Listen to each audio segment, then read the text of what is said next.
Hello friends, आप सभी का स्वागत है। जो भी टीचर बनना चाहते हैं, टीचिंग संबंधी एग्जाम की तैयारी कर रहे हैं या कोई कोर्स वो कर रहे हैं लाइक बीएड एमएड, तो उन्होंने एक टॉपिक जरूर सुना होगा, इंटेलिजेंस। और इसी में एक कंसेप्ट आता है आईक्यू, या हम कहें आईक्यू फॉर्मूला। आज हम इसी पे चर्चा करेंगे, आईक्यू क्या है, आईक्यू फॉर्मूला क्या है और ये किसने दिया। अक्सर इसको लेकर बड़ी डिबेट भी रहती है, बड़ा कंफ्यूजन भी रहता है और बहुत सारे व्यक्ति ये मानते हैं या पढ़ा भी देते हैं कि आईक्यू फॉर्मूला लेवी स्टर्मन ने दिया, जो कि सही नहीं है। आईक्यू फॉर्मूला 1912 में विलियम स्टर्न ने दिया, उन्हीं के काम से इसकी शुरुआत मानी जाती है। हाँ, इसको पॉपुलर बनाने में, इसको पहचान दिलाने में लेवी स्टर्मन ने बहुत महत्वपूर्ण योगदान दिया। इसी कारण शायद वो मानते हैं कि ये टर्मन ने दिया होगा। ये पूरी घटना क्या थी इसको समझने का प्रयास करते हैं, इसके पहले क्या हुआ था और बाद में क्या हुआ था वो जानते हैं। हम शुरुआत करेंगे 1904 से। हालांकि इंटेलिजेंस पे काम इससे पहले भी हो चुका था, लेकिन फॉर्मली ढंग से 1904 से हम काउंट करेंगे। फ्रांस में एक कमीशन बना और उस कमीशन ने यह महसूस किया, एक क्वेश्चन उनके सामने था कि बहुत सारे बच्चे ऐसे हैं जो सामान्य शिक्षा का लाभ नहीं ले पा रहे। इन बच्चों तक ये लाभ कैसे पहुंचाया जाए? तो उन्होंने महसूस किया सबसे पहले इनको अलग करना होगा, डिफरेंशिएट करना होगा, रिटार्डेड को और सामान्य को। लेकिन उनको डिफरेंशिएट करने के लिए टेस्ट कौन बनाए? ये टेस्ट कहां से लाए? Intelligence test. हालांकि टेस्ट पहले बन चुके थे, फ्रांसिस गाल्टन ने टेस्ट बनाई थी, जेम्स मैकन केटल ने, लेकिन उनको प्रामाणिकता नहीं मिली थी। अब ये टेस्ट बनाने की जिम्मेदारी एक व्यक्ति को दी जाती है जो फ्रांस में काफी प्रसिद्ध थे, जिनका नाम था अल्फ्रेड बिने। अब बिने को 1904 में रिस्पॉन्सिबिलिटी दी और उनके सहायक के तौर पे एक और व्यक्ति को नियुक्त किया जिनका नाम था थियोडोर साइमन, जो कि पेशे से डॉक्टर थे। अब ये दोनों काम अपना स्टार्ट कर देते हैं। अब इनके सामने चैलेंज ये था कि भाई क्या चीज हम बच्चों की एसेस करें कि इंटेलिजेंस निकल आए।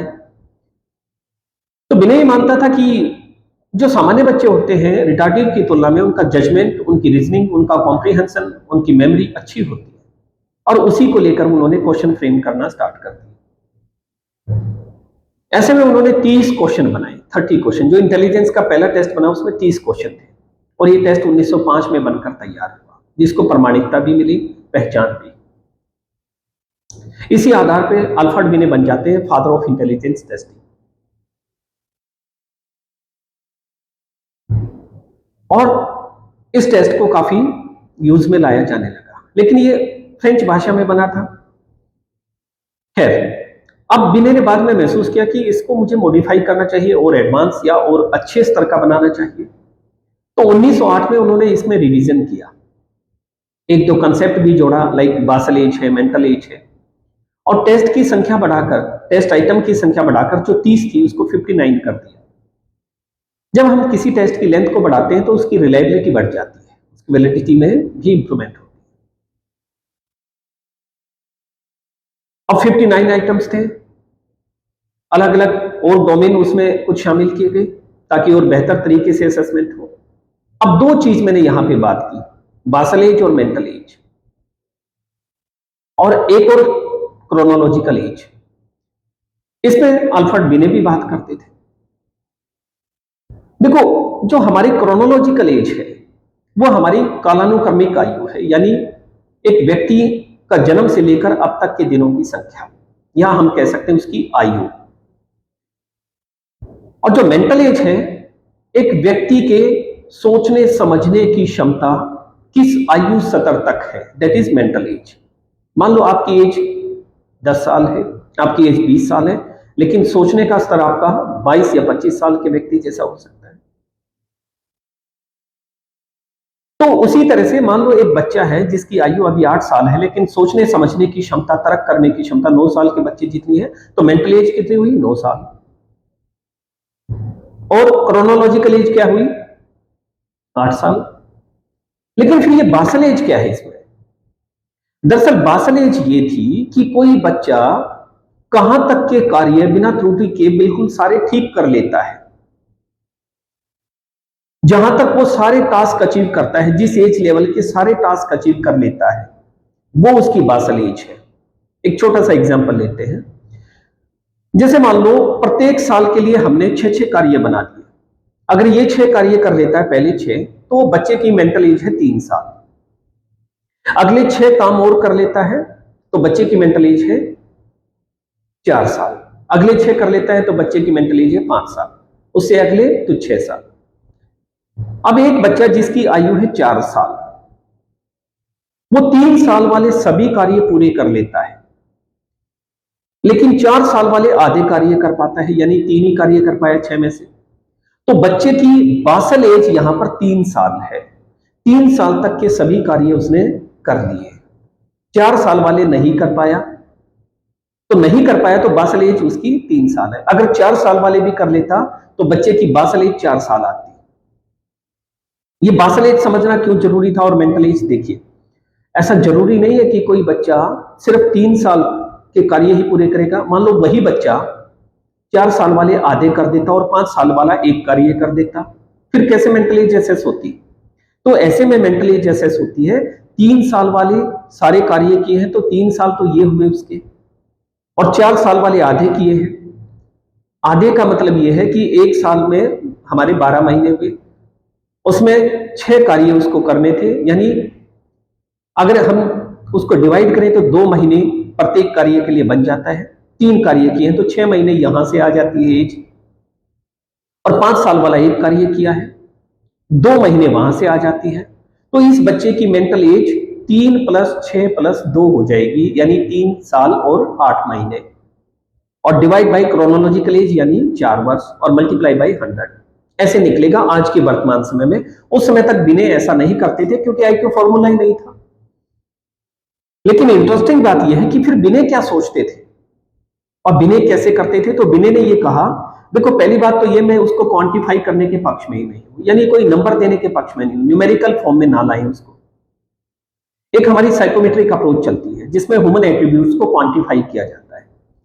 जैसे इंटेलिजेंस हम किसको कहते हैं? एक व्यक्ति में अच्छा तर्क करने की क्षमता है, समस्या समाधान की अच्छी क्षमता है, समायोजन की क्षमता है, अमूर्त चिंतन करने की क्षमता है, क्विक डिसीजन लेने की क्षमता है।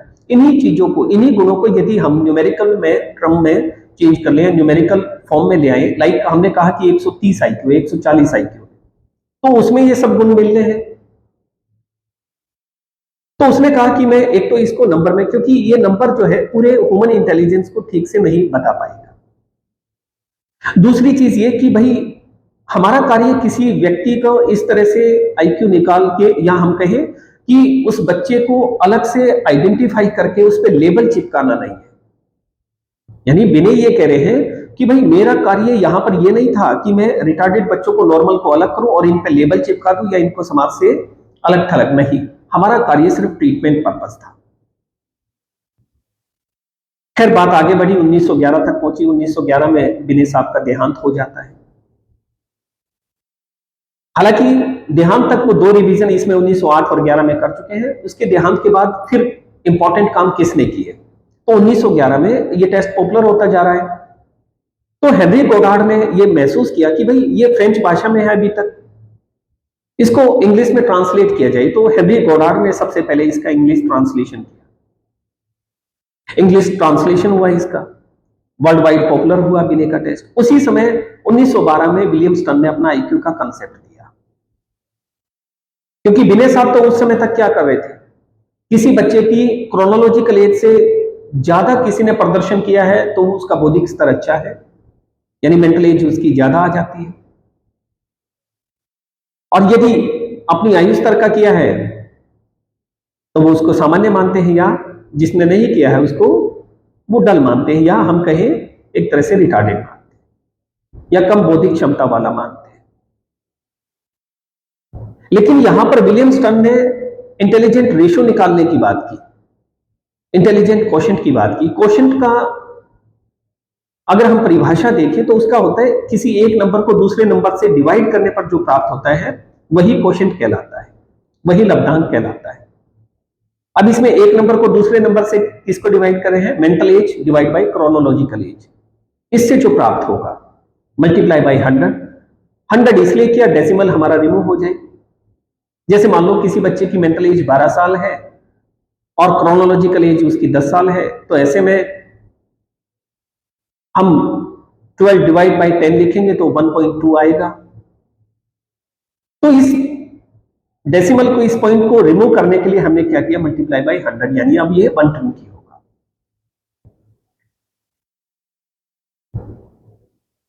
तो इस तरह से उन्होंने अपना फॉर्मूला दिया, लेकिन ये ज्यादा प्रचलित नहीं है। अब बिने 1911 में देहांत हो चुका है, तो 1916 में अमेरिका की एक यूनिवर्सिटी है जिसको हम स्टैनफोर्ड विश्वविद्यालय के नाम से जानते हैं, स्टैनफोर्ड यूनिवर्सिटी, वहां पे एक प्रोफेसर थे साइकोलॉजी में, लेविस टर्मन।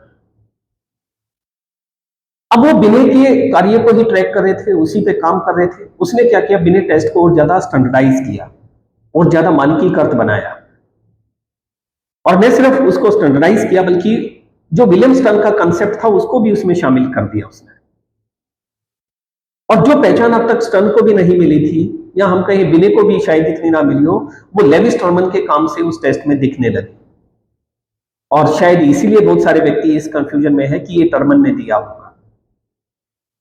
तो लेविस टर्मन ने एक नई पहचान दिला दी बिने टेस्ट को भी, आईक्यू फॉर्मूले को भी। हालांकि इसके बाद में टर्मन ने मेरिल के साथ मिलकर भी उसमें काम किया है। तो यहां पे उसने अपनी आईक्यू टेबल भी दी थी लेविस टर्मन की, जिसको उसने एसएफबीटी पर आधारित बनाया था। सैंगविन फॉर्म बोर्ड टेस्ट का यूज किया था उसने।